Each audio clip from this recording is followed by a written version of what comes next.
Welcome judiciary aspirant इन Saint Peters law academy. आज आप लोगों के लिए सीपीसी के एक और महत्वपूर्ण प्रोविजन को लेकर प्रेजेंट हुआ हूं, जो डिक्री और आदेश के निष्पादन के संबंध में है कि डिक्री और आदेश का निष्पादन कौन न्यायालय करेगा, निष्पादन न्यायालय की क्या शक्तियां होंगी, निष्पादन न्यायालय क्या प्रक्रिया अपनाएगा किसी डिक्री के निष्पादन के संबंध में। तो ये सारे जो प्रोविजन है, सारे जो प्रश्न है, उनका इस वीडियो के माध्यम से हम उत्तर देखेंगे कि क्या उत्तर होगा। और यह एक इंपॉर्टेंट टॉपिक है क्योंकि ऑर्डर 21 से संबंधित है, ये डिक्री के निष्पादन से संबंधित है। और धारा आप जानते हो कि यह सीपीसी के भाग 2 में धारा 36 से लेकर 74 तक में प्रावधान किया गया है और यह इंपॉर्टेंट टॉपिक है आपके जुडिशरी के एग्जाम के लिए। तो डिक्री एवं आदेश का निष्पादन, यह सीपीसी के भाग 2 और सेक्शन धारा 36 टू 74 और आदेश 21 से संबंधित है डिक्री का निष्पादन। और आप यह जानते हो कि डिक्री का निष्पादन ही वास्तविक अनुतोष है। डिक्री प्रदान करना डिक्रीदार को वास्तविक अनुतोष नहीं देता है जब तक कि उस डिक्री का निष्पादन न हो जाए। वास्तविक अनुतोष डिक्री के निष्पादन के द्वारा ही डिक्रीदार को दिया जाता है और इसलिए हम इसको कहते हैं कि डिक्री अगर फल है तो निष्पादन उसके भोग का अधिकार। क्या डिक्री को, यह बहुत इंपॉर्टेंट कोटेशन है, इसको आप नोट करेंगे कि डिक्री फल है तो निष्पादन एग्जीक्यूशन उसके भोग का अधिकार, भोग का अधिकार है। अगर डिक्री के माध्यम से हम कोई राइट आपको दे देते हैं लेकिन जब तक उस राइट का आप उपयोग नहीं करोगे तब तक वह वास्तविक अनुतोष नहीं कहा जाएगा। इसलिए डिक्री का निष्पादन ही पक्षकार का वास्तविक अनुतोष है और यह न्यायालय की प्रक्रिया के द्वारा क्या किया जाता है, निष्पादन किया जाता है। अब धारा 36 से लेकर 74 तक और इसके संबंध में ऑर्डर 21 में यह बताया गया है कि डिक्री और आदेश दोनों के निष्पादन की वही प्रक्रिया होगी जो डिक्री के निष्पादन की है। यानी धारा 36 कहता है इसका कि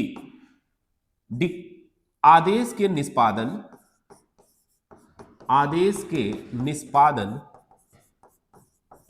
की वही प्रक्रिया होगी जो डिक्री के निष्पादन की है।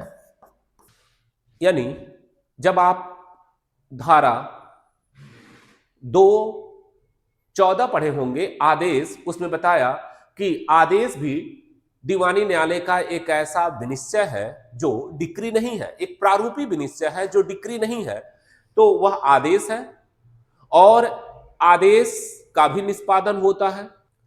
अब इस आदेश के निष्पादन की क्या प्रक्रिया होगी, तो धारा 36 कहता है कि वही प्रक्रिया होगी जो डिक्री के निष्पादन की होगी। और डिक्री क्या है आप जानते हो कि 2:2 में इसको डिफाइन किया गया है, सीपीसी के धारा 2:2 में इसको डिफाइन किया गया है और 2:14 में इसको बताया गया है सीपीसी के।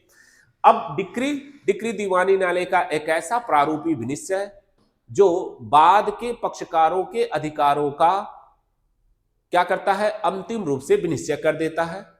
यह पक्षकारों के अधिकारों का क्या है, अंतिम रूप से विनिश्चय है, निश्चायक है और इसके बाद कुछ किया जाना शेष नहीं रहता है। यह जो सारे वाद पत्र में जो वादी अपने सारे अधिकार जो मांगा है या न्यायालय ने जो जिसको डिक्री के माध्यम से, जिसको निर्णय के माध्यम से जो जजमेंट सुनाया है, तो उसका क्या है, यह अंतिम विनिश्चय होता है। अब इसके बाद अगर डिक्री की अपील नहीं होती या अपील की सीमा समाप्त हो जाती है तो फिर उस डिक्री का निष्पादन कराया जाता है। अगर डिक्री की अपील की गई, अपील खारिज हो गई है या अपील नहीं की गई, अपील की सीमा समाप्त हो गई, पर सीमा समाप्त हो गई, तो फिर डिक्री का निष्पादन होगा और डिक्री का निष्पादन के द्वारा ही यह उसको वास्तविक अनुतोष दिया जाएगा। अगर डिक्री अपील में भी जाती है तो अपीली न्यायालय अगर कोई निर्णय पास देता है, कोई डिक्री पास करता है, तो वह फिर उस डिक्री का भी निष्पादन होगा। तो उसका निष्पादन कैसे होगा, इन सारे प्रश्नों को हम देखेंगे। तो धारा 36 कह रहा है कि आदेश के निष्पादन की वही प्रक्रिया होगी जो डिक्री के निष्पादन की होगी, और इसके संबंध में आदेश 21 नियम 10 कहता है कि डिक्री के निष्पादन के लिए हमें आवेदन करना होगा। क्या करना होगा?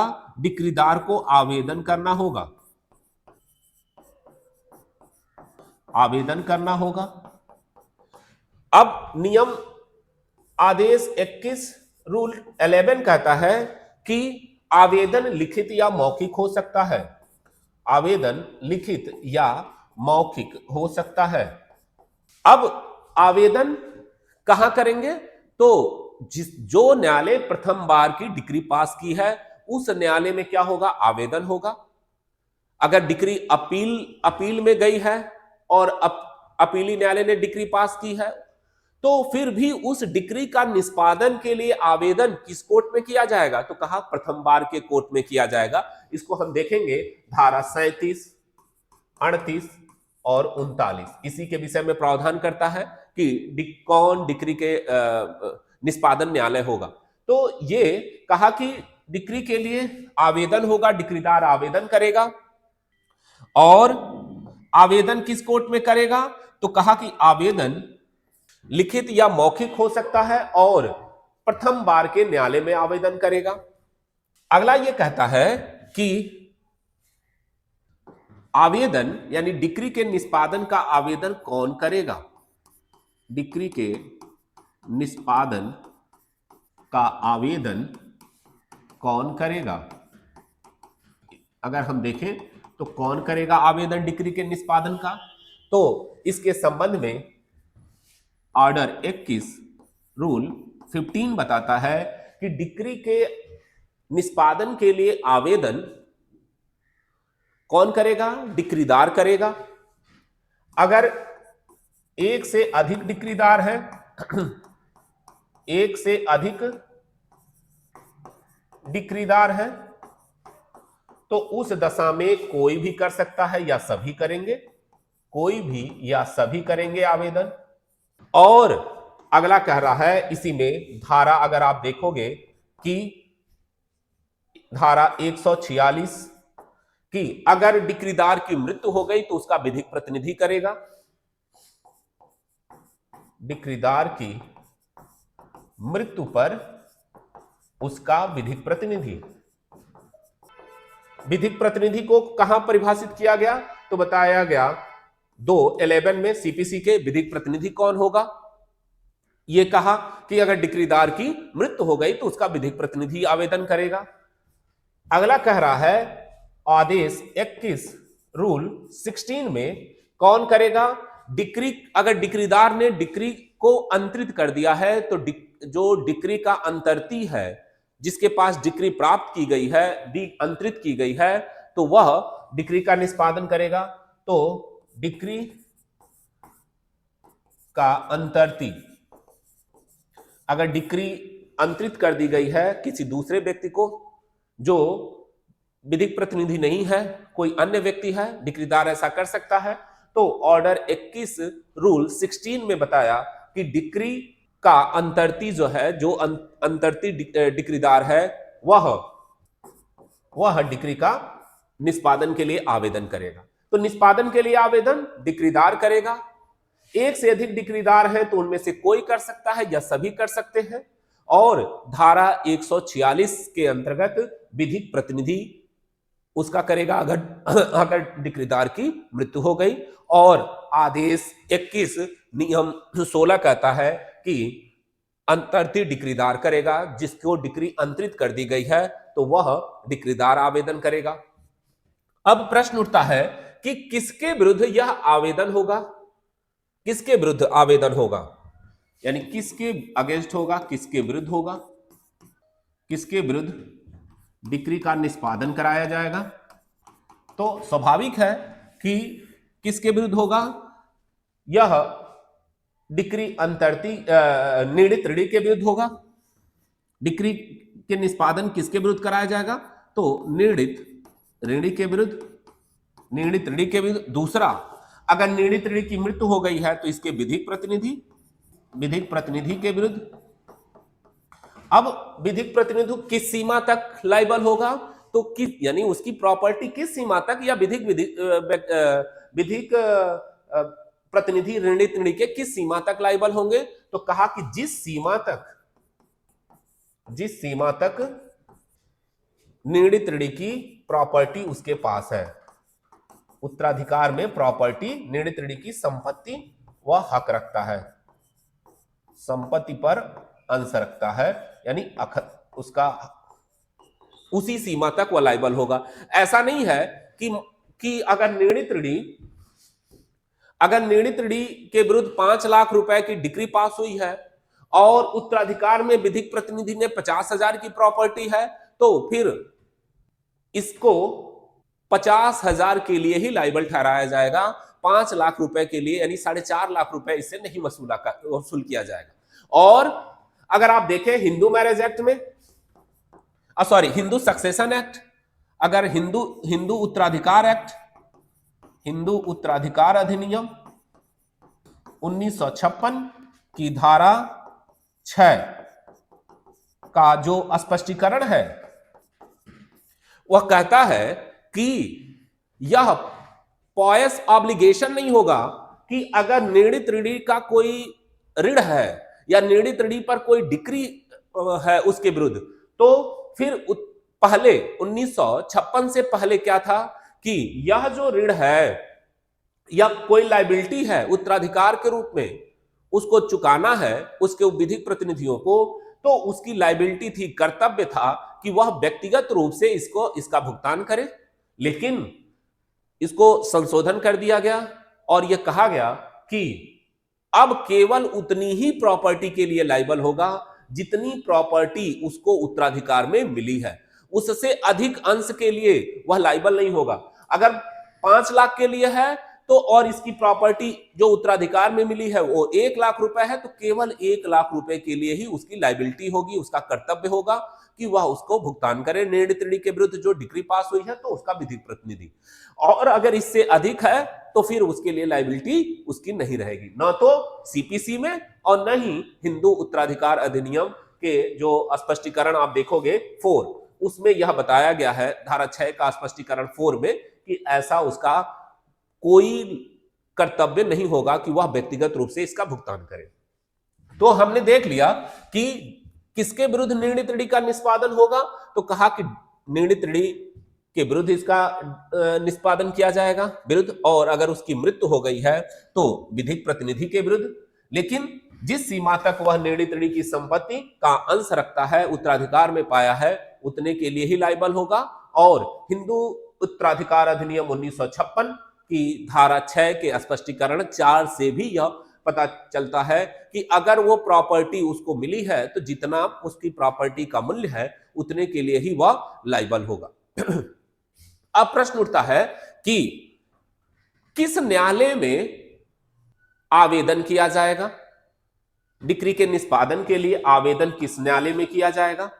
अब अगर मान लो कि डिक्री पास हुई और डिक्री के विरुद्ध अपील कर दी गई है और अपीली न्यायालय ने डिक्री में परिवर्तन कर दिया, और मान लो कि उसकी भी अपील सुप्रीम कोर्ट में हुई या हाई कोर्ट में हुई, तो फिर उस दशा में डिक्री के निष्पादन के लिए आवेदन हम किस कोर्ट में करेंगे। तो इसके लिए हमें निष्पादन के संबंध में कि डिक्री के निष्पादन के लिए आवेदन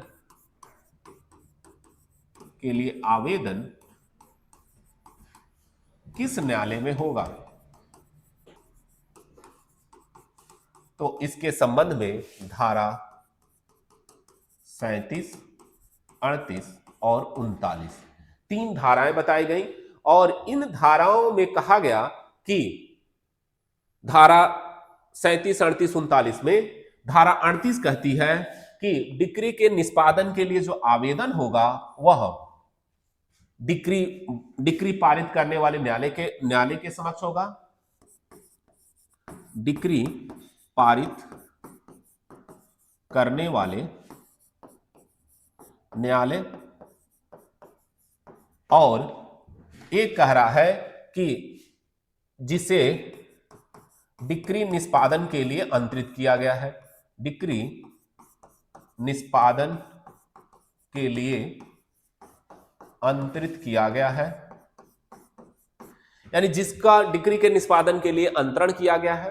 तो ये धारा 39 बताया गया है कि कौन सा न्यायालय डिक्री के निष्पादन के लिए अंतरित किया जाएगा डिक्री को निष्पादित करने के लिए, और डिक्री पारित करने वाले न्यायालय कौन होगा, यह धारा 37 बताया गया। यानी धारा 38 ही कह रहा है कि डिक्री के निष्पादन के लिए आवेदन किस न्यायालय में होगा। तो धारा 38 कहती है कि दो न्यायालयों में हो सकता है। किसमें? जहां डिक्री पारित हुई है। अब किसमें डिक्री पारित हुई है ये धारा नहीं बता रहा है, वो धारा 37 बताएगा। और जिसमें डिक्री के निष्पादन के लिए ट्रांसफर किया गया, अंतरित किया गया, वहां हम डिक्री के निष्पादन के लिए आवेदन करेंगे। अब धारा 37 कह रहा है कि डिक्री पारित करने वाला न्यायालय कौन होगा, कौन है डिक्री पारित करने वाला न्यायालय। अब आप देखें कि कौन डिक्री पारित करने वाला न्यायालय है। तो धारा 37 कहती है कि जिसने प्रथम बार में डिक्री पास की है, प्रथम बार का न्यायालय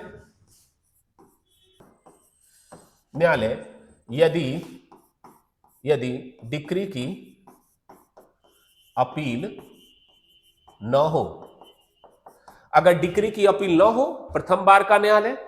दूसरा, यदि डिक्री की अपील हुई है, यदि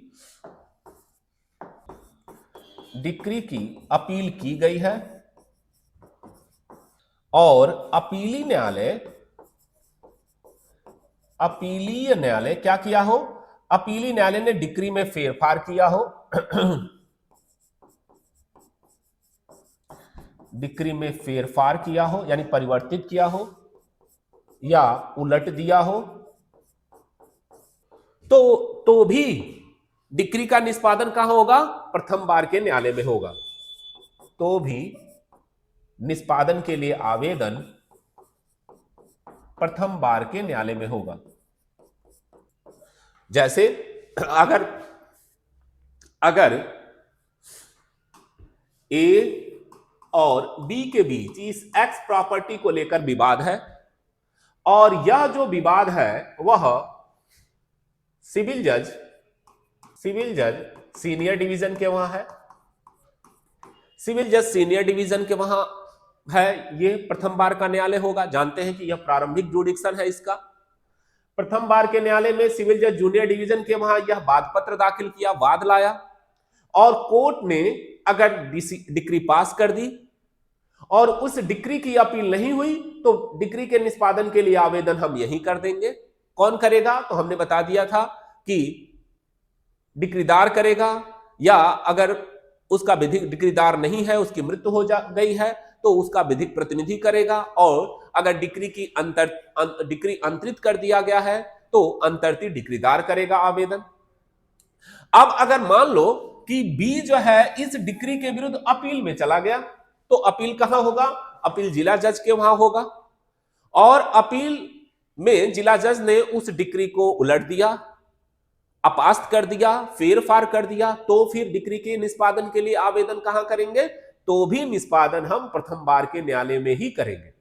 अगर जिला जज के डिक्री की अपील अगर हाई कोर्ट में भी हुई, तब भी हम आवेदन कहां करेंगे? प्रथम बार के न्यायालय में। यह हमेशा डिक्री के निष्पादन के लिए आवेदन हमेशा प्रथम बार के न्यायालय में ही किया जाता है। क्यों? क्योंकि सामान्यतः जो डिक्री निष्पादित की जानी है वह उसी न्यायालय के जुडिक्शन में है जिस न्यायालय में प्रथम बार वाद लाया गया है, तो इसलिए निष्पादन के लिए आवेदन इस न्यायालय में ही किया जाएगा। भले ही अपील में किया गया, हाई कोर्ट चला गया, सुप्रीम कोर्ट चला गया, तब भी हम डिक्री के निष्पादन के लिए आवेदन कहां करेंगे? सिविल जज के वहां करेंगे। और इसके संबंध में आप सीपीसी पढ़ोगे तो धारा 144 है, प्रतिस्थापन, डिक्री का प्रतिस्थापन के लिए आवेदन करते हैं इसी दशा में कि मान लो कि डिक्री पास हुई, सिविल जज सीनियर डिवीजन के वहां अपील में गई, अपील डीजे के वहां गई और इसकी भी अपील हाईकोर्ट में हुई और हाईकोर्ट ने डिक्री पास किया। अब डिक्री में क्या हुआ? इस आदेश को उलट दिया गया और जो सीनियर डिवीजन ने दिया था वही डिक्री पास हो गई। तो उस दशा में फिर हम क्या करेंगे? इसके आवेदन करेंगे रिस्टिट्यूशन के लिए कि डिक्री को प्रतिस्थापित किया जाए, जिस आदेश से अगर यह परिवर्तित हो गया है कि अगर ए ने कोई डिक्री पास की और उसकी अपील हुई डीजे के वहां और उसकी भी अपील हाईकोर्ट के वहां हुई और हाईकोर्ट ने इसके डिसीजन को अपास्त कर दिया, तो फिर यह जो है धारा 144 के तहत इसके प्रतिस्थापन के लिए आवेदन हम प्रथम कोर्ट में करेंगे और निष्पादन के लिए भी आवेदन हम प्रथम बार के न्यायालय में करेंगे। तो ये कह रहा है कि की गई और अगर अपील में फेरफार कर दिया गया, निष्पादन किया गया है तो उसके बाद हम प्रथम बार में। और दूसरा कह रहा है कि यदि अपील की परिसीमा समाप्त हो गई तो प्रथम बार के न्यायालय में, यानी हर दशा में प्रथम बार के न्यायालय में हम क्या करेंगे? डिक्री के निष्पादन के लिए आवेदन करेंगे। और प्रथम बार का न्यायालय कौन होगा? जिसने डिक्री प्रथम बार में पास की है। कौन? प्रारंभिक न्यायालय, प्रथम बार का न्यायालय होगा। वह जो है क्या होगा कि डिक्री पास की है। प्रत्येक दशा में सीनियर डिवीजन नहीं होगा, हो सकता है जूनियर डिवीजन हो और यह भी हो सकता है कि डीजे का कोर्ट हो। डीजे भी धारा 9 आप पढ़ोगे तो धारा 9 में जो विषय वस्तु संबंधी अधिकारिता है, डीजे भी प्रथम बार का न्यायालय कब हो जाता है? जब वह पारिवारिक मामले को देखता है, जब वह विवाह विच्छेद, उत्तराधिकार और इंसॉल्वेंसी का मामला देखता है, तो उस दशा में वह प्रथम बार का न्यायालय हो जाता है इस तरह के मैटर में। तो ये प्रथम बार का न्यायालय आप उसके जहां हमने ओरिजिनल जुडिक्शन है, जहां हम पहली बार आवेदन किए हैं, वही क्या होगा? प्रथम बार का न्यायालय होगा। तो हम ऐसा नहीं कि हर दशा में सीनियर डिवीजन ही प्रथम बार का न्यायालय होगा, नहीं, यह प्रॉपर्टी के वैल्यू के आधार पे होगा। अगर प्रॉपर्टी का वैल्यू 5 लाख से कम है तो फिर वहां जूनियर डिवीजन होगा, 5 लाख से ऊपर है तो सीनियर डिवीजन का होगा।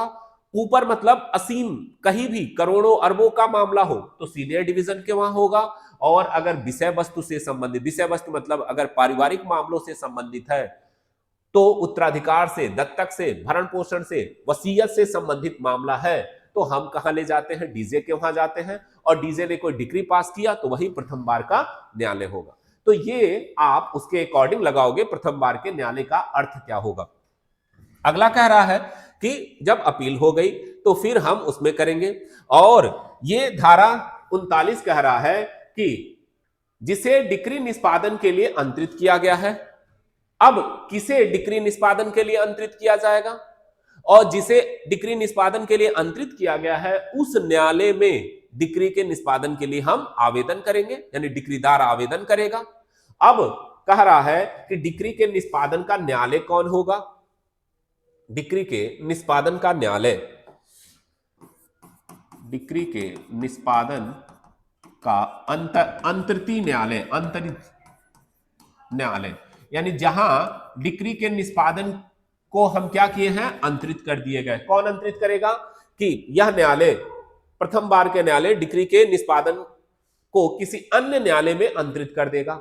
अब ये धारा 39 कह रहा है कि किन दशाओं में कोई डिक्री का निष्पादन उस न्यायालय में नहीं होगा जिस न्यायालय ने इसको डिक्री पास की है प्रथम बार के न्यायालय में, बल्कि उस न्यायालय में जहां डिक्री निष्पादन के लिए अंतरित की जाती है। तो कहा कि कौन सा न्यायालय होगा डिक्री के निष्पादन में अंतरित के लिए? धारा 39 कह रहा है कि यदि उस न्यायालय में जिस न्यायालय की स्थानीय अधिकारिता के भीतर प्रतिवादी निवास करता है या कारोबार करता है जहां ऋण के संबंध में है तो उस न्यायालय में हम अंतरित करेंगे। यानी अगर डिक्री या वाद ऐसे न्यायालय में किसी भी न्यायालय में दाखिल किया जा सकता है। जब आप पढ़े होंगे धारा 17, 18, 19, 20, ये ऐसी धाराएं हैं जहां हम वाद स्थानीय जुडिक्शन की बात करता है, जहां वादी जो है वाद कई कोर्ट के जुडिक्शन में ला सकता है। मामले में ऐसा है कि कई न्यायालयों के जुडिक्शन में है तो उसमें से किसी न्यायालय में ला सकता है।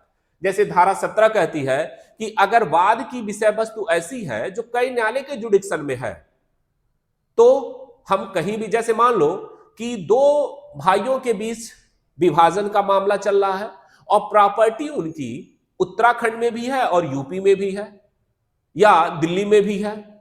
अब प्रॉपर्टी का विभाजन का मांग हो रहा है तो उस दशा में मुकदमा जो भाई है जो विभाजन कराना चाह रहे हैं आपस में, उनमें से एक या तो दिल्ली में या तो उत्तर प्रदेश में या तो उत्तराखंड में बात दाखिल कर सकता है। क्योंकि प्रॉपर्टी तीनों जगह है तो किसी भी जुडिक्शन में वह दाखिल कर सकता है। लेकिन आवश्यक यह है कि जिस न्यायालय में वह दाखिल कर रहा है वह न्यायालय उस मामले की सुनवाई करने के लिए सक्षम है। जैसे वो हमेशा सीनियर डिवीजन के वहां दाखिल करेगा, क्योंकि सीनियर डिवीजन 5 लाख से ऊपर के मामले का वह निर्धारण करता है, डिग्री पास करेगा। तो ये धारा 17 कहती है। और उसी दशा में अगर मान लो कि अगर यह प्रॉपर्टी है जो उत्तर प्रदेश के गोरखपुर में भी है, ठीक है, दूसरा अगर वह प्रॉपर्टी हरिद्वार में भी है और एक प्रॉपर्टी मान लो दिल्ली में भी है, तो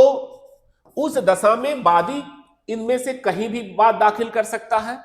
और जब बात दाखिल किया तो डिक्री का निष्पादन के लिए आवेदन अब कहां करना है, तो वही कह रहा है कि अब यह डिक्री तो गोरखपुर के किसी कोर्ट ने पास किया जो सक्षम है, लेकिन प्रतिवादी वह हरिद्वार में रहता है या दिल्ली में रहता है या यहां कारोबार करता है, तो उस दशा में डिक्री का अंतरण धारा 39 कहता है कि इस डिक्री के निष्पादन के लिए अंतरण हम कहां कर देंगे, दिल्ली के न्यायालय में करेंगे, जहां प्रतिवादी निवास कर रहा है, कारोबार कर रहा है और यानी उसके पास डिक्री के निष्पादन के संबंध में, डिक्री के उन्मोचन के संबंध में जहां धन रखा है वहां हम आवेदन करेंगे।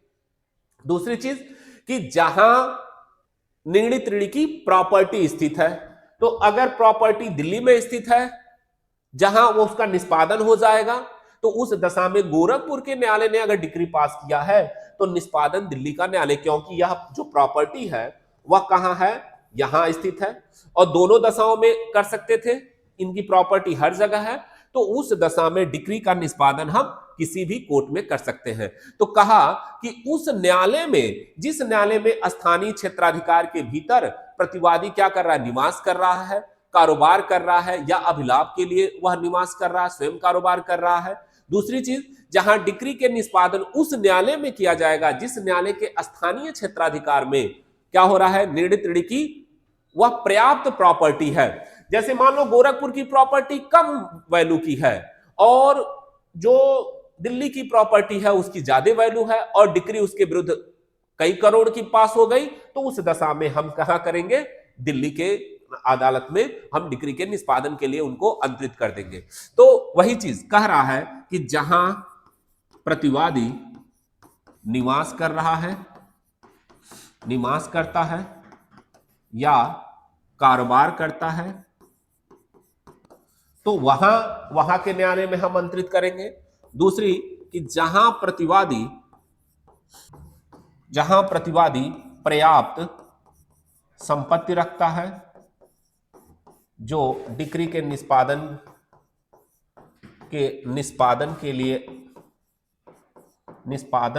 लिए युक्त है और वह पर्याप्त संपत्ति उस न्यायालय के जुडिक्शन में नहीं है जिस न्यायालय ने डिक्री पास किया है, और डिक्री पास करने वाले न्यायालय के जुडिक्शन में नहीं है, डिक्री पारित करने वाले न्यायालय के स्थानीय क्षेत्राधिकार में नहीं है,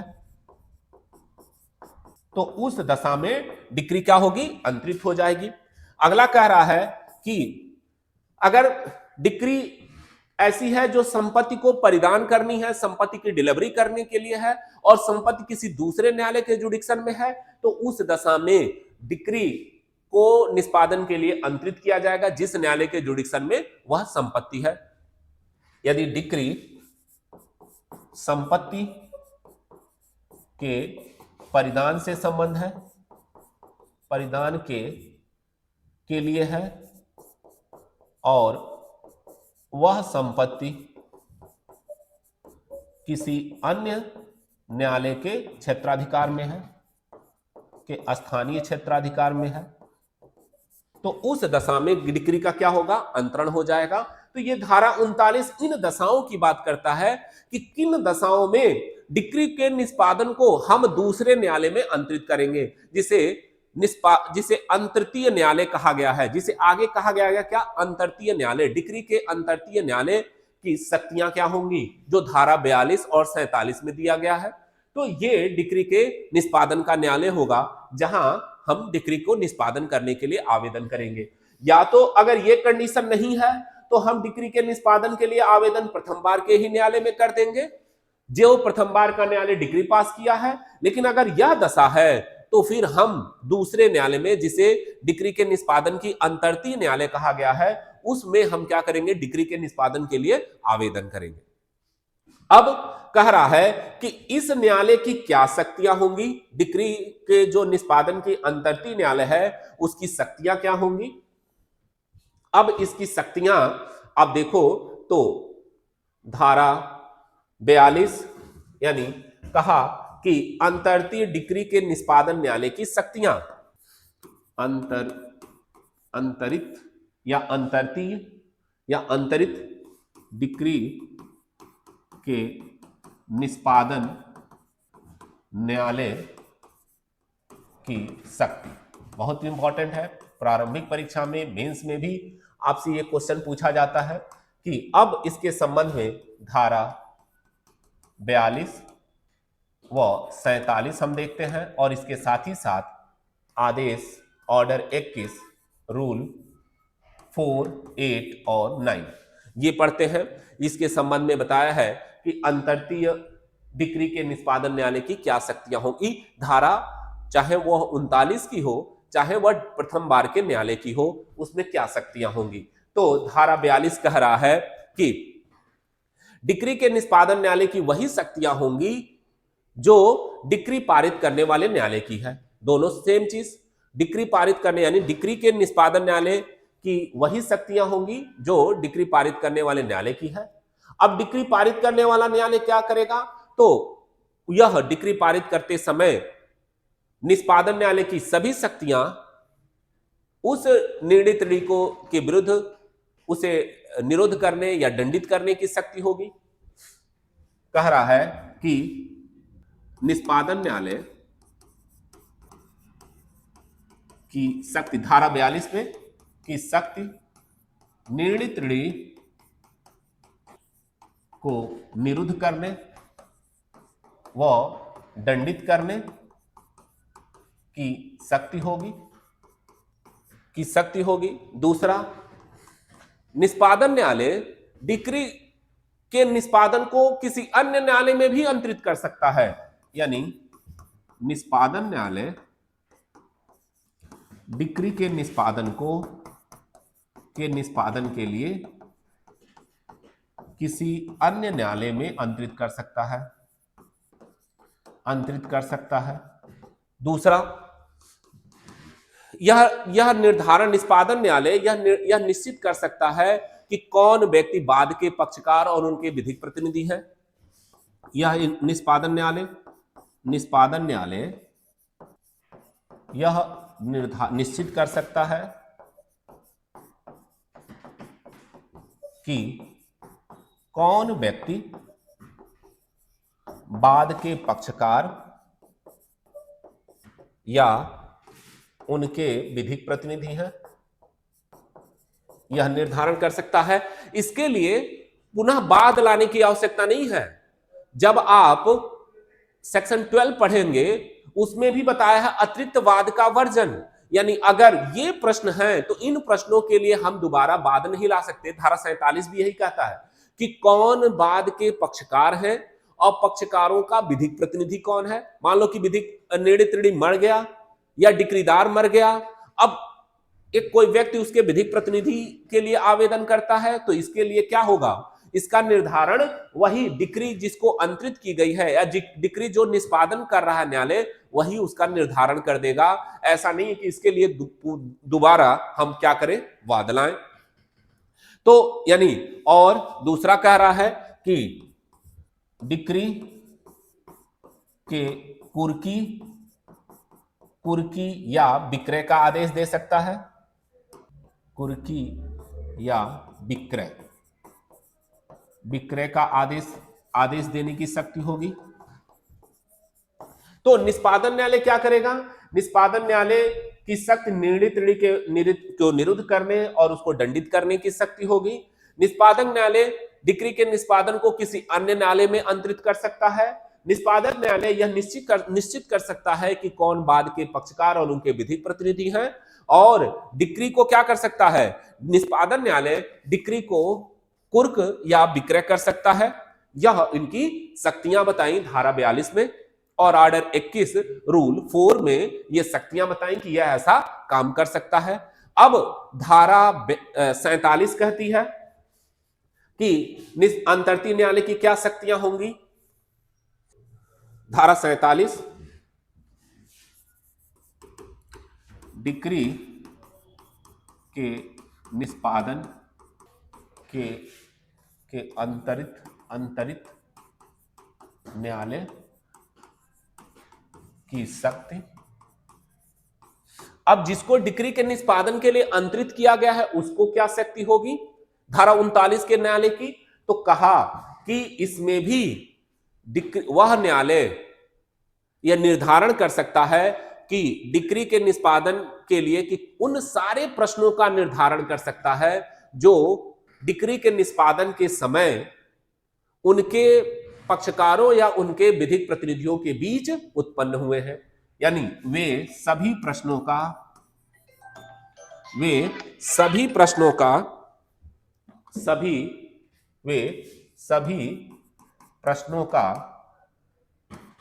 निस्तारण कर सकता है, सभी प्रश्नों का निस्तारण कर सकता है जो बाद के पक्षकार या उनके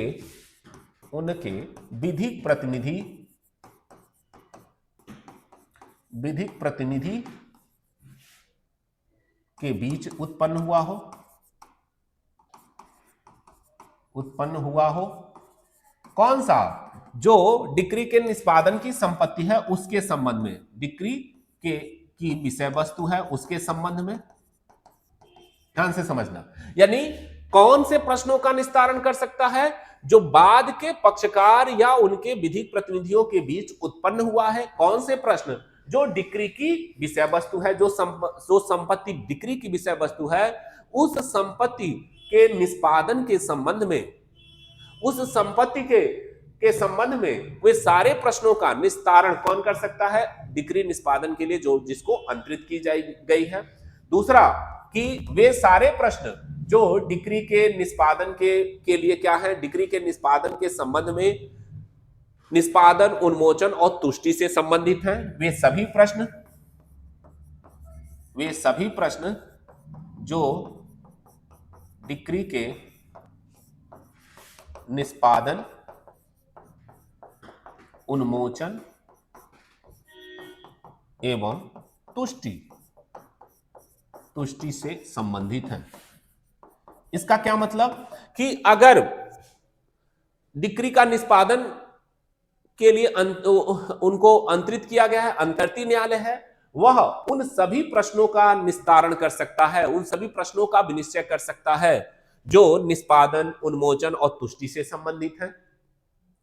निष्पादन, उन्मोचन, तुष्टि से संबंधित का एक अगर हम एग्जांपल देखें, जैसे मान लो कि ये जो है निर्णय त्रिणी है, निर्णय त्रिणी, और डिक्री इसके विरुद्ध पास हो गई। अब डिक्री के निष्पादन के लिए आवेदन किया गया, तब तक इसकी मृत्यु हो जाती है। अब मृत्यु हो गई तो इसका कोई विधिक प्रतिनिधि भी नहीं है।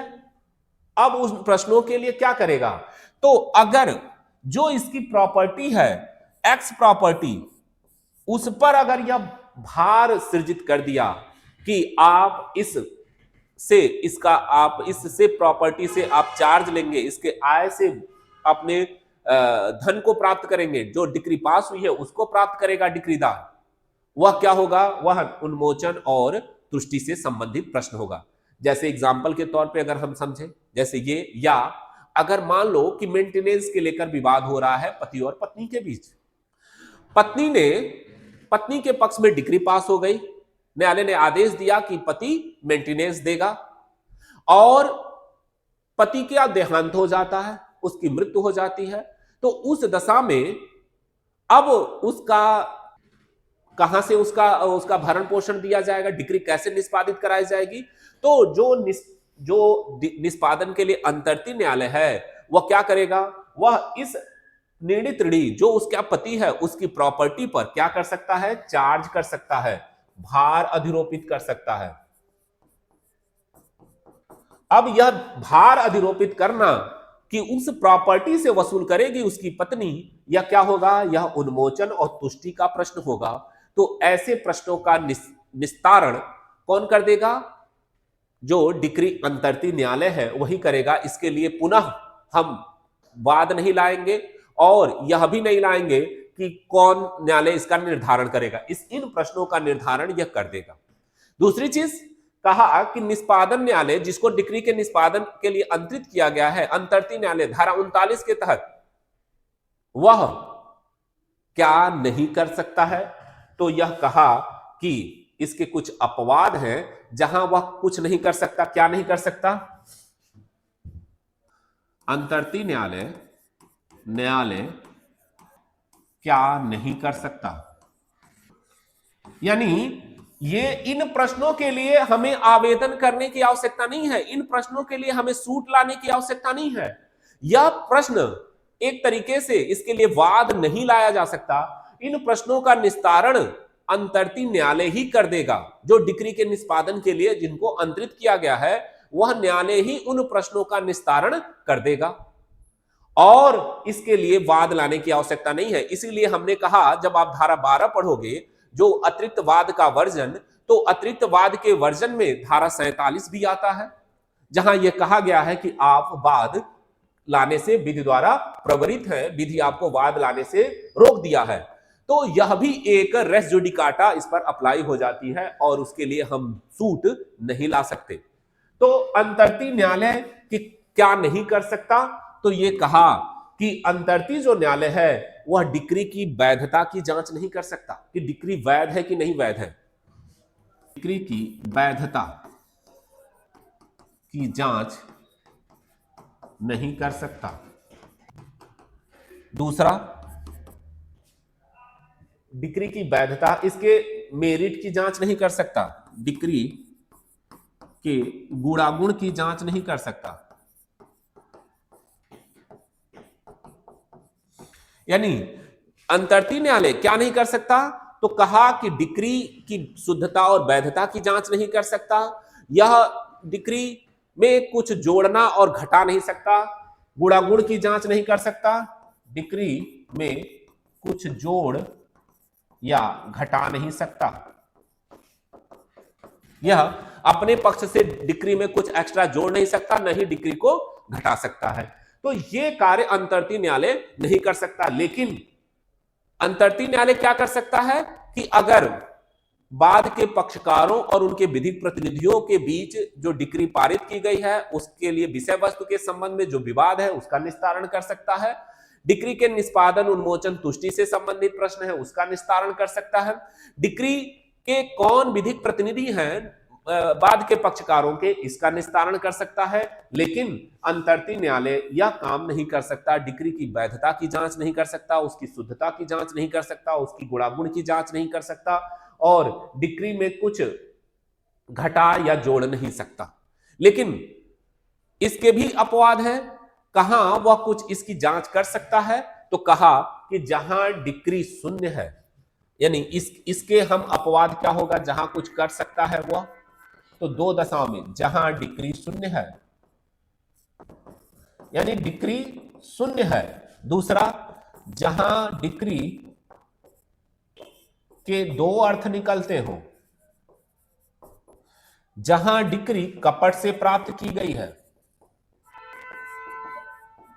जहां डिक्री कपट से प्राप्त की गई है, अगर इन दशाओं में क्या होगा, वह डिक्री की शुद्धता की जांच कर सकता है, इन दशाओं में वह कर सकता है। तो ये क्या है, यह डिक्री अंतर्ती न्यायालय की शक्तियां दी गई हैं कि डिक्री ने अंतरित न्यायालय क्या कर सकता है। तो धारा 42 और धारा 47 के तहत हम ये देखेंगे उसकी शक्तियां क्या हैं, और ऑर्डर 21 के रूल 4, 8 और 9 का हम प्रावधान देखेंगे कि डिक्री अंतर्ती न्यायालय, डिक्री के निष्पादन की जो अंतर्ती न्यायालय है वह क्या कर सकता है। तो ये बताया। अब ये कह रहा है कि डिक्री के निष्पादन किस प्रकार से किया जा सकता है, ये तो बताया। अब डिक्री का निष्पादन किस प्रकार से किया जा सकता है, डिक्री का निष्पादन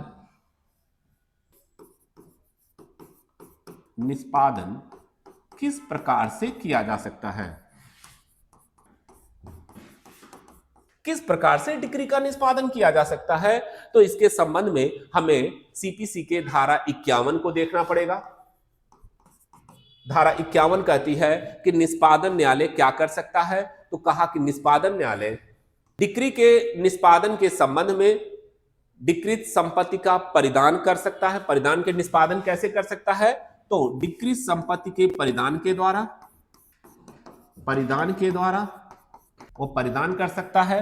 दूसरा, डिक्रीत संपत्ति की कुर्की वो विक्रय कर सकता है, या कुर्की बिना विक्रय के, यानी कुर्की कर सकता है, विक्रय कर सकता है। अगला कह रहा है कि निर्णित ऋणी को गिरफ्तार कर सकता है, सिविल कारागार में भेज सकता है, निरुद्ध कर सकता है। अगला कह रहा है रिसीवर नियुक्त कर सकता है, और अन्य वो सारे कार्य कर सकते हैं। कह रहा है कि गिरफ्तार कर सकता है अन्य तरीके से जो डिक्री की प्रकृति है, ऐसे अन्य तरीके से जो डिक्री की प्रकृति है, यानी जो डिक्री की प्रकृति है उसके लिए अन्य कोई तरीका अपना सकता है। तो निष्पादन न्यायालय क्या कर सकता है, डिक्री संपत्ति को परिधान, अगर डिलीवरी करने वाली संपत्ति है तो उसको डिलीवरी कर सकता है, परिधान करके कर सकता है। डिक्री संपत्ति को कुर्क या विक्रय कर सकता है, निर्णित ऋणी को गिरफ्तार और निरुद्ध कर सकता है, रिसीवर नियुक्त कर सकता है, और अन्य तरीके से जहां इसका तरीका है, जो डिक्री संपत्ति की प्रकृति है उस तरीके से वह कर सकता है। अब प्रश्न है कि निर्णित ऋणी को कब गिरफ्तार किया जा सकता है और डिक्री को कब कुर्क किया जा सकता है। तो इसके संबंध में आप, बहुत इंपॉर्टेंट धारा है, धारा 60, कि किन संपत्तियों की कुर्की की जा सकती है, किन संपत्तियों की कुर्की नहीं की जा सकती है, आप इसको देखोगे। और कहा कि निर्णित ऋणी को कब गिरफ्तार किया जा सकता है, किन दशाओं में गिरफ्तार किया जा सकता है निर्णित ऋणी को, और इसके संबंध में धारा 51 और 55 से लेकर 59 तक में प्रावधान किया गया। धारा 51 तो बताता है तरीका, और किन दशाओं में कब निर्णित ऋणी को गिरफ्तार किया जाएगा, कब निर्णित ऋणी को गिरफ्तार किया जाएगा। तो इसके संबंध में धारा 51, 55 व 59, यानी 55 से 59 में प्रावधान किया गया है। और इसके संबंध में ऑर्डर 21 है, 21 रूल 37 से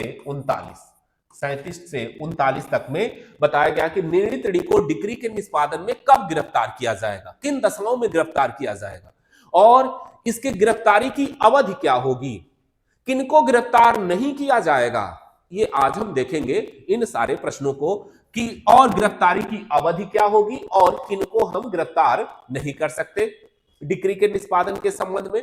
तो पहले देखें कि निर्णीत ऋणी को किन आधारों पर हम गिरफ्तार कर सकते हैं।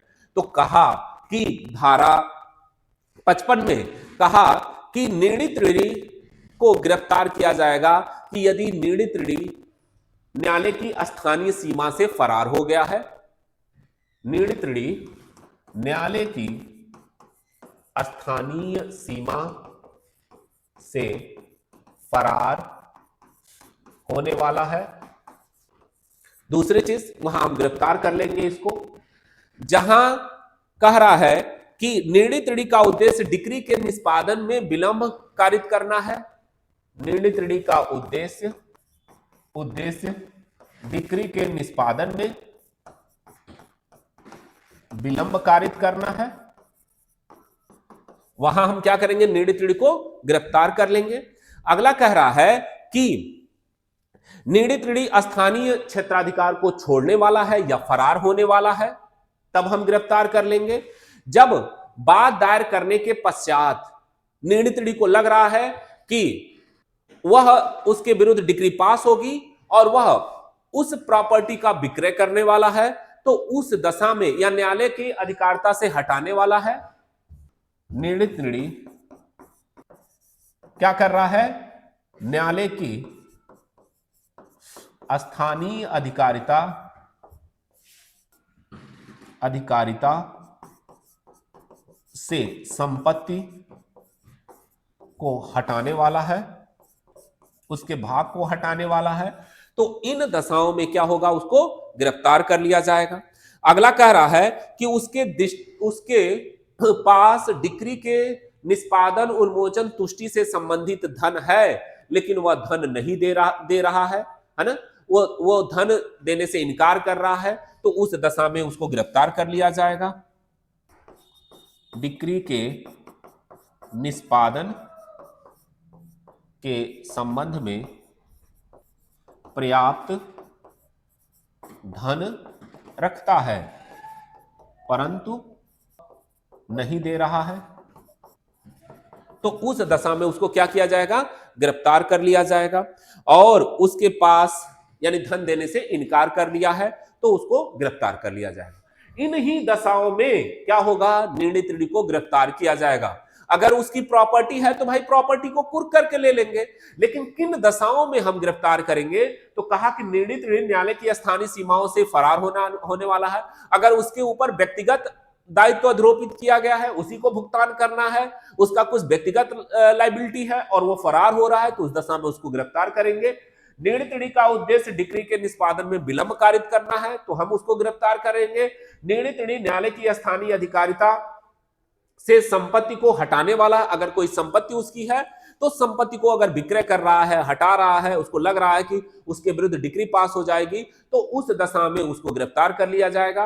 और डिक्री के निष्पादन के संबंध में पर्याप्त संपत्ति रखता है, धन रखता है, लेकिन वह धन देने से इनकार कर रहा है, तो उस दशा में क्या होगा, उसको गिरफ्तार कर लिया जाएगा। अब यह कह रहा है कि गिरफ्तारी की अवधि कितनी होगी, गिरफ्तारी की अवधि कितनी होगी, काफी इंपॉर्टेंट है। कई बार पीटी में क्वेश्चन पूछा गया है कि गिरफ्तारी की अवधि क्या होगी। गिरफ्तारी की, निर्णीत ऋणी के गिरफ्तारी की अवधि क्या होगी, निर्णीत ऋणी के गिरफ्तारी की अवधि उसकी क्या अवधि होगी, उसके कितने अवधि के लिए उसे गिरफ्तार किया गया, बहुत इंपॉर्टेंट है। तो कह रहा है कि कई बार पीटी में क्वेश्चन पूछा गया है कि उसकी अवधि क्या होगी। तो कहा कि अगर 5,000 रुपए से अधिक धन के लिए निष्पादन है, अगर निर्णीत ऋणी के विरुद्ध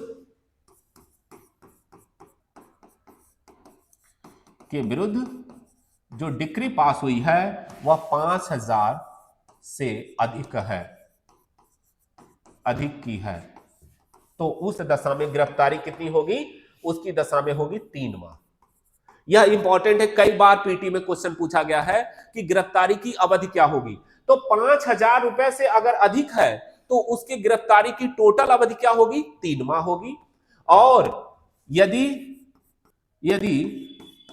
डिक्री जो उसके विरुद्ध पास की गई है वह 2000 रुपए से अधिक अधिक व एवं 5000 रुपए से कम है तो कहां होगी 6 सप्ताह।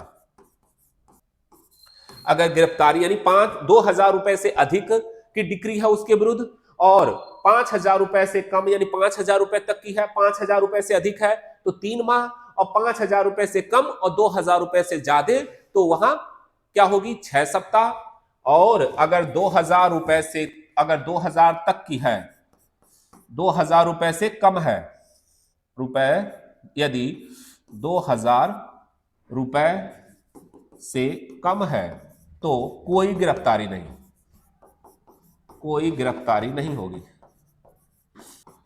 अगर 2000 रुपए से अगर वो कम की है उसके पास तो फिर कोई गिरफ्तारी नहीं होगी, यानी 2000 से अधिक है तो कोई गिरफ्तारी नहीं, और 2000 से कम है तो फिर क्या होगी कितनी कोई गिरफ्तारी नहीं। लेकिन 2000 और उससे अधिक की है तो 6 सप्ताह, और 5000 रुपए से अधिक है तो 3 माह। ये आप इसको अवश्य ध्यान रखेंगे, ये कई बार इसमें से पीटी से क्वेश्चन पूछा गया। अब किन निर्णीत ऋणियों को गिरफ्तार नहीं किया जाएगा, ये सारे क्वेश्चन आप ध्यान रखना कि किनको गिरफ्तार नहीं किया जाएगा, निर्णीत ऋणी कब गिरफ्तार नहीं होगा, तो इसके संबंध में कब गिरफ्तार निर्णीत ऋणी नहीं होगा तो इसके संबंध में बताया। पहला कब नहीं होगा तो इसके संबंध में धारा आप 56 देखोगे। अगर निर्णीत ऋणी महिला है तो महिला को संपत्ति के डिक्री के निष्पादन में गिरफ्तार नहीं किया जाएगा, स्त्री को गिरफ्तार नहीं किया जाएगा। अगर महिला है, निर्णीत ऋणी कौन है, महिला है, तो फिर इस महिला को, स्त्री को गिरफ्तार नहीं किया जाएगा। अगला कह रहा है कि धारा 135 और 135 ए, क्या है 135, तो इसमें दो लोग बताए कि अगर जो न्यायिक कार्य कर रहा है यानी न्यायाधीश को, न्यायिक कार्य करने वाले को, जब वो न्यायिक कार्य कर रहा है यानी किसी न्यायाधीश को सिविल मामले में क्या किया जाएगा, गिरफ्तार नहीं किया जाएगा डिक्री के निष्पादन में। तो न्यायिक कार्य कर रहा है न्यायाधीश, अगर वो न्यायाधीश न्यायिक कार्य करने जा रहा है, न्यायिक कार्य कर रहा है और करके लौट रहा है, तो उन तीनों दशाओं में इनको गिरफ्तार नहीं करेंगे और विधि व्यवसायी को भी नहीं गिरफ्तार करेंगे। विधि व्यवसायी यानी वकील को, किसी अधिवक्ता को गिरफ्तार नहीं करेंगे। यह बताया किसमें, धारा 135 में, कि इन दशाओं में जो न्यायिक कार्य कर रहा है, न्यायिक कार्य करने जा रहा है, उसको गिरफ्तार नहीं करेंगे। विधि व्यवसायी है, वकील है, यहां वकील को एक तरह से छूट दी गई है सिविल मामलों में गिरफ्तारी से, तो यहां आप गिरफ्तार नहीं करेंगे उस दशा में डिक्री के निष्पादन में। उसकी प्रॉपर्टी को कुर्क कर लेंगे लेकिन गिरफ्तार नहीं करेंगे। अगला धारा 135 ए कह रहा है कि यदि संसद या राज्य विधानमंडल का जो सदस्य है वो डिक्री के निष्पादन में, उसको गिरफ्तार नहीं किया जाएगा। संसद या राज्य विधानमंडल का सदस्य डिक्री के निष्पादन में गिरफ्तार नहीं किया जाएगा।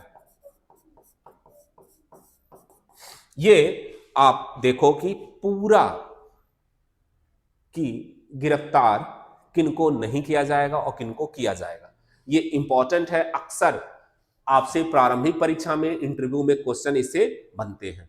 अब अगर हम एक आखिरी क्वेश्चन देखें कि कब गिरफ्तार व्यक्ति को छोड़ दिया जाएगा, यह भी दिया गया है कि गिरफ्तार व्यक्ति को कब छोड़ दिया जाएगा। अगर गिरफ्तारी हुई है तो गिरफ्तार व्यक्ति को कब छोड़ दिया जाएगा, यानी कब छोड़ दिया जाएगा। हमको इन्हीं सारे ऐसे ही प्रश्नों के उत्तर करके हमें पढ़ना होता है ताकि हमें याद रहे चीजें। और अगर ऐसे क्वेश्चन पूछा जा रहा है प्रारंभिक परीक्षा में, मेंस में भी, तो आप ऐसे ही लिख के उसको डालें, हेडिंग डाल के कि कब उनको गिरफ्तार किया जाएगा, गिरफ्तार की अवधि क्या होगी, किन दशाओं में उन गिरफ्तार किए व्यक्ति को छोड़ दिया जाएगा। तो कहा कि अगर पहली चीज कब गिरफ्तार किए गए व्यक्ति को छोड़ दिया जाएगा, तो धारा 58 बताती है इसके संबंध में कि कब गिरफ्तार व्यक्ति को छोड़ दिया जाएगा।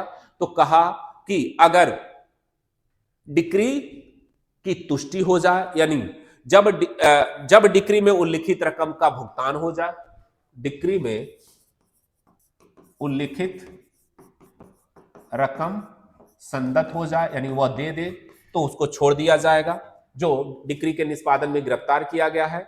जब डिक्री अन्यथा तुष्ट हो जाए, डिक्री अन्यथा यानी इसके अन्यथा उसकी तुष्टि हो जाए, अन्यथा तुष्टि मतलब अगर भार हो जाए, कोई उसका भुगतान कर दे, तो या किसी पर चार्ज आरोपित कर दिया जाए, तो उस दशा में उसको जो गिरफ्तार किया गया है उसको छोड़ दिया जाएगा। अगला कह रहा है कि डिक्रीदार के आवेदन पर छोड़ दिया जाएगा। अगर डिक्रीदार का चाहे तो डिक्रीदार के आवेदन पर छोड़ दिया जाएगा, आवेदन पर छोड़ दिया जाएगा। और अगला कह रहा है कि अगर वह बीमार पड़ जाए, ये क्वेश्चन कई बार पूछा गया है कि अगर वह क्या हो, बीमार हो जाए, तो बीमार निर्णित अगर बीमार हो जाए तो उसे छोड़ दिया जाएगा धारा किसमें, 59 में। अगर उसे गिरफ्तार व्यक्ति जो क्या है उसे बीमार पड़ जाए तो उसे गिरफ्तारी से छोड़ दिया जाएगा। सिविल मामलों में सामान्यतः गिरफ्तारी तो होती नहीं है, कम दशाओं में, जब इन दशाओं में ही गिरफ्तारी होगी। अगर वह फरार हो रहा है, विक्रय कर रहा है और उसके पास पैसे होते हुए भी देने से इनकार कर रहा है, तो हम उसको गिरफ्तार करेंगे और इसे सिविल कारागार में भेज देंगे। तो इन दशाओं में हम गिरफ्तार व्यक्ति को छोड़ देंगे। और दूसरी चीज कि जहां डिक्रीदार जीवन निर्वाह भत्ता देने से इनकार कर रहा है या जीवन निर्वाह भत्ता नहीं दे रहा है, यह भी है, जहां डिक्रीदार जीवन निर्वाह भत्ता नहीं दे रहा है।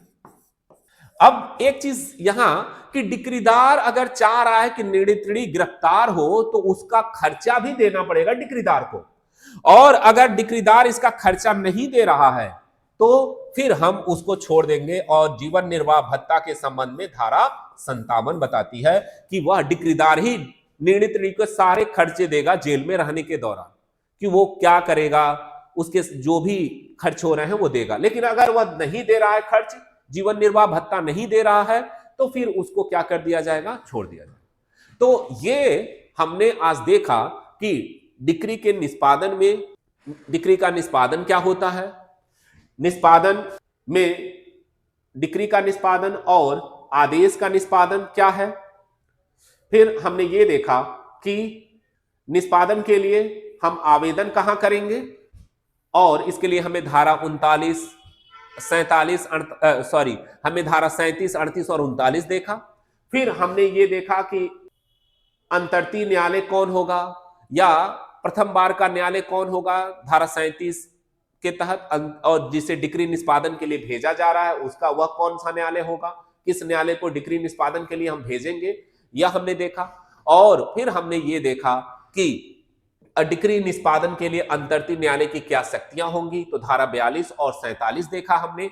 और हमने यह भी देखा कि निष्पादन न्यायालय डिक्री के निष्पादन में किन किन शक्तियों का, किन किन अधिकारों का वो प्रयोग कर सकता है, यह हमने देखा। तो ये इसके साथ ही साथ हमने ये देखा कि किन दशाओं में एक उसको गिरफ्तार किया जाएगा और गिरफ्तारी की अवधि क्या होगी, और किसी व्यक्ति को अगर गिरफ्तार कर लिया गया है तो फिर उसकी कब उसको छोड़ दिया जाएगा, किन दशाओं में छोड़ दिया जाएगा, यह धारा 58 बताती है। और इसमें कहा कि अगर जीवन निर्वाह भत्ता नहीं दे रहा है धारा 57 के तहत, बीमार हो गया 59 के तहत, और अगर कह रहा है कि वह डिक्री संदत कर दिया, धन दे दिया, तो उसे हम गिरफ्तार नहीं करेंगे, और अगर गिरफ्तार अगर किए हैं तो हम उसे छोड़ देंगे।